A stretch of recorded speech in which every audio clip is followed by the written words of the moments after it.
Dans la dernière vidéo que j'ai faite des top 3 des meilleurs narrateurs, beaucoup disent que Dragon Ball Z devait y être. Mais moi, je vais être clair avec vous, très clair même. Dragon Ball Z, c'est pas le top 3, c'est pas le top 1. Dragon Ball Z, c'est le top 0. Le fichier originel, le maître. Même quand tu avais raté un épisode, tu revenais le lendemain, quand tu checkais l'épisode, le narrateur te faisait un débriefing total, tu comprenais une fois. Surtout dans l'arc Freezer, le combat durait des épisodes entiers. Et pourtant, le narrateur te tenait en haleine à chaque phrase. DBZ, c'est pas juste un anime, non, c'est une école. Est-ce que vous-même, vous ne pensez pas que Dragon Ball, c'est le top 0? Quand il faisait cool là, les autres là étaient derrière en train de copier que lui, il a dit ça.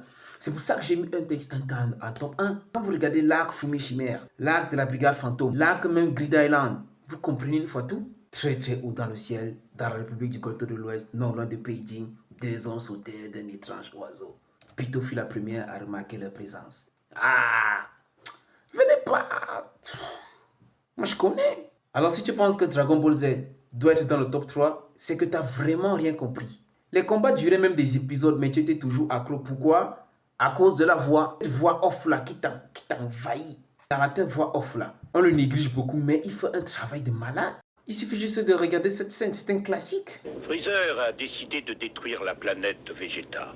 Le père de Sangoku, Bertak, est arrivé à temps pour contrarier ses plans et l'a affronté en combat singulier. C'est un classique. Personne ne sortira indemne de ce